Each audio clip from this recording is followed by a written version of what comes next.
Okay, so get this. We're diving deep into the future of driving. Like, everyone's talking Yeah. about it, right? You sent in a ton of stuff, research, articles, even company case studies, all about how AI is going to revolutionize cars. It's wild, right? Yeah, we're talking about everything from little helpers that keep us safe to like the dream of just kicking back while the car does all the work. And the thing is, AI is already everywhere in cars. I mean, it's been working behind the scenes for Yeah, ages. totally. I bet you can think of an I example. bet you can too. Hmm. Think about it. Like, do we even consider anti-lock brakes to be AI? Oh, good point. But they are. It's algorithms, straight up, making Yeah. sure your car doesn't go spinning out of control. It's AI managing a physical system and like keeping us safe, which is huge when you think about it. Exactly. Yeah. And that same idea, it's just expanded in so many ways. Oh, yeah. All those driver assistance features, we're seeing more of like lane keeping, adaptive cruise control. Mm. It's all AI working to like take some stress off driving, make Yeah. it safer, hopefully. And now we're seeing that ultimate goal, the car driving itself. But how do we actually get there? From all this material you sent, it looks like two companies are really leading the way, Waymo and Tesla. Yeah. But they're going about it completely differently, right? Totally different approaches, almost like two totally different philosophies about what the future of driving should even look like. Waymo's all in on fully autonomous vehicles. Yeah, I was reading about that. Like, they want a world where you just don't need a human driver at all. Wow. Tesla's doing things incrementally, Right. adding more and more self-driving features to their cars. Right, like autopilot. Exactly, autopilot, full self-driving. But the idea is the human's still in control, at least for now. Waymo has been all over the news with their autonomous vehicles, it seems like forever. You even included an article on their robotaxi service in Phoenix. Yeah, isn't that interesting? Driverless taxis, is that actually the future? It could be. It's definitely a possible future. And Waymo's making some serious progress. Back in 2015, they were already putting driverless cars on public roads. And now, you can pay for a ride in one of their autonomous taxis. It's actually happening. It is. Yeah. And according to this research you sent, they've already done over 100,000 paid rides, Wow. with a crazy 92% of passengers saying they felt safe. That's amazing, especially since this tech is still pretty new. But haven't there been accidents? I feel like I've seen headlines, bumps in the road, Sure. literally. Yeah, there have been some challenges. Yeah. One article you included gets into the technical stuff they've had to work through, making sure the sensors work perfectly in bad weather, That's got to be tough. snow, heavy rain, fog, all that. And then building back public trust after those high-profile accidents. Yeah, that makes sense. People need to feel safe handing over control to a computer. Which brings us to Tesla. Their whole thing seems to be about getting this tech out there to as many people as possible, as fast as possible. I swear every other car I see has some Tesla autopilot feature. It's true. It's a very different way to approach it. They want to make these semi-autonomous features accessible. Right. You can get in a Tesla right now and experience autopilot. Mm-hmm. It handles a lot of the driving tasks, but you still have to be ready to take over. Always be alert. One research report you sent actually compares how Waymo and Tesla are doing this in detail. Waymo's using LiDAR, that's lasers, to map out the environment in 3D. Tesla's going with cameras and radar. What's the difference there? It's a big difference, and it's caused a lot of debate. LiDAR is really accurate, especially in tough conditions like fog or snow, but it's pricey. Oh, I see. Tesla's betting that their camera system, with some powerful AI, can get similar results, but cheaper. Interesting. It seems like both companies are really pushing the boundaries, but it's obvious there's no one right answer. Here's what really struck me reading through all this stuff, this AI revolution. It's not just about the cars themselves. It's going to change everything. Right. How our cities are designed, how we get around, who's even driving us. It shows how much bigger this is than just our own personal driving experience. Yeah. AI could reshape the entire world of transportation. Exactly. So let's get into those big picture implications. You included some really cool articles on smart cities, where autonomous vehicles are a key part. Yeah. What does that even look like? Imagine city centers with lanes just for self-driving cars. Okay. Smoother traffic flow, less congestion, and since cars can park themselves, think about all those parking lots. Oh, wow. We could turn them into green spaces, parks, maybe even housing. So a city designed for driverless cars from the ground up, that's kind of radical. Would it be this utopia, like super efficient transportation, pedestrian-friendly streets, or would it create a whole bunch of new problems, things we haven't even thought of? That's the question, isn't it? So what city planners and designers are trying to figure out right now? Yeah. One report you sent talks about the good stuff, like fewer emissions, making it easier for people who can't drive to get around. Right.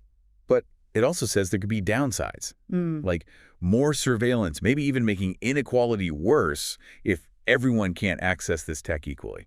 So, tons of possibilities, but also potential problems. And what about all the jobs that rely on driving?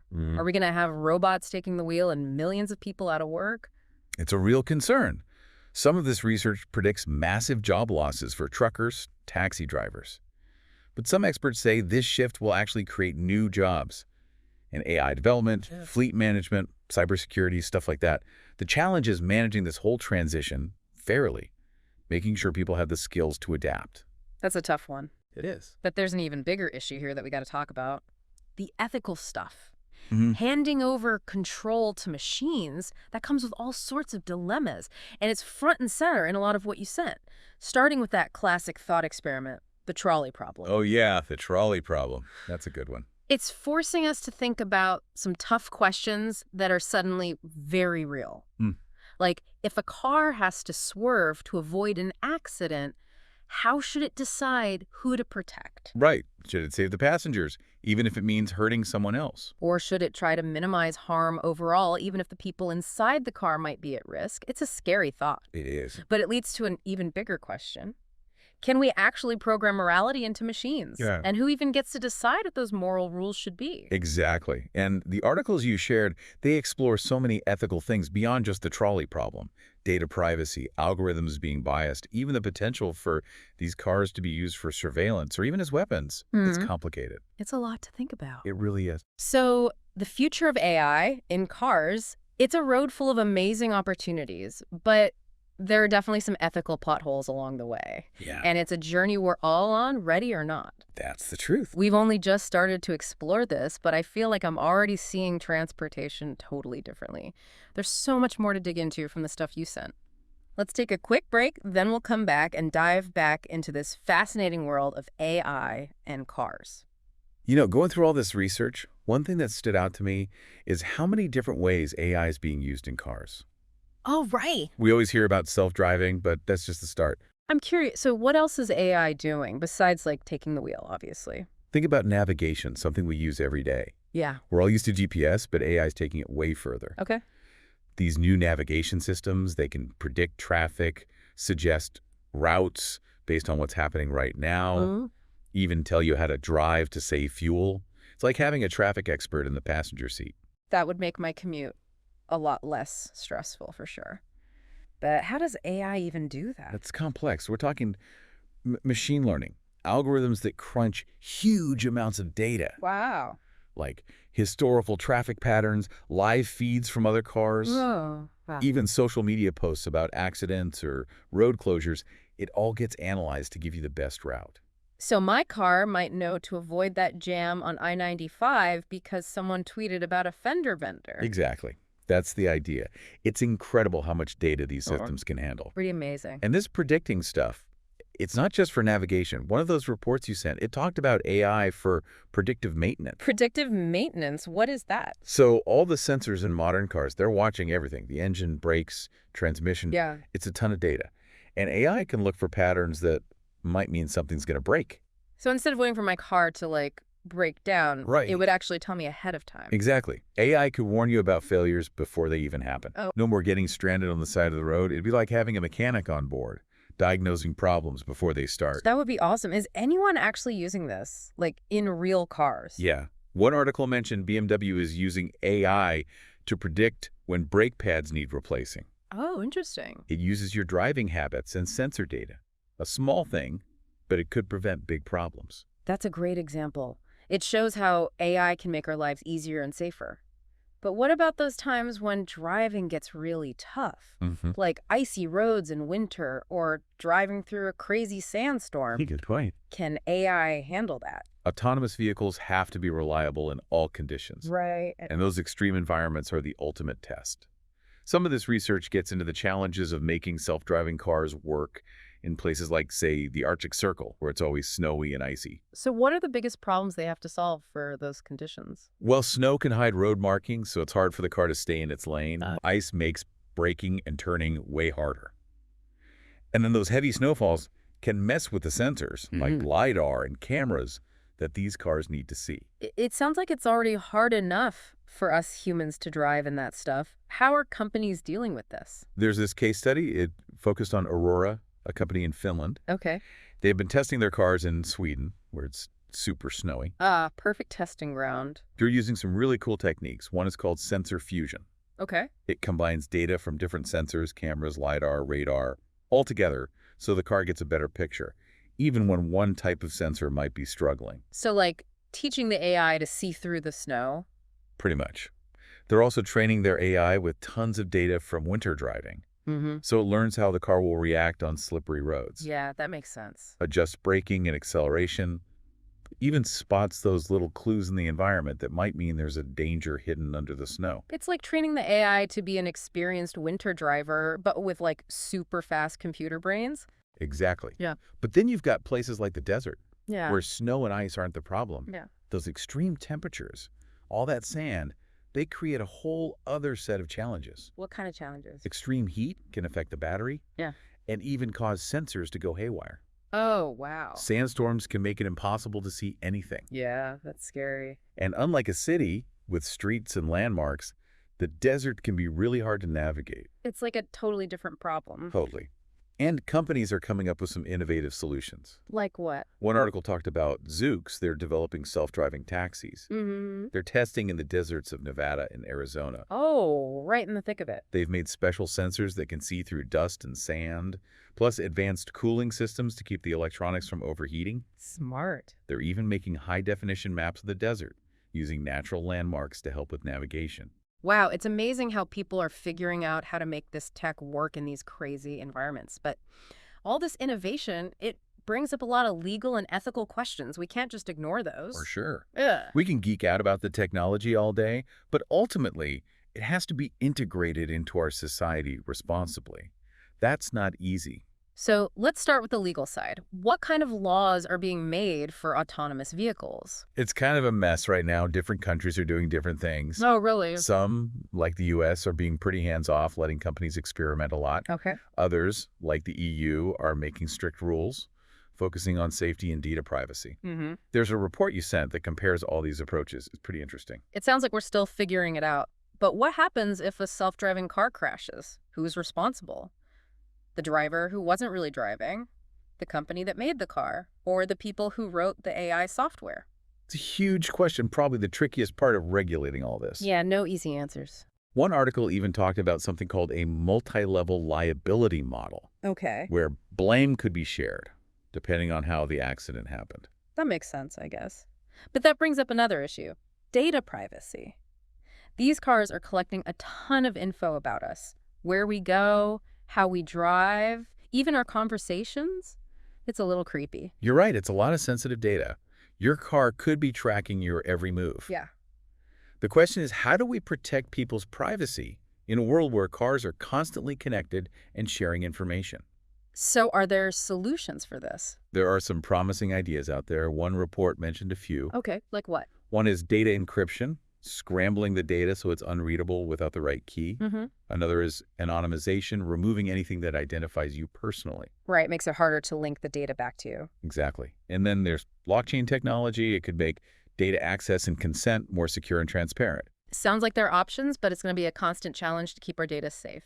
And then we have all the philosophical stuff, like the ethics of AI. It's the big one. Almost every article you sent was wrestling with those tough moral questions that come up when you let machines make decisions that could, affect human lives. It's where the real impact of this tech hits home. Right. We could talk about all the cool features and how it works, but we also need to think about how it all fits into our ethical framework. The trolley problem.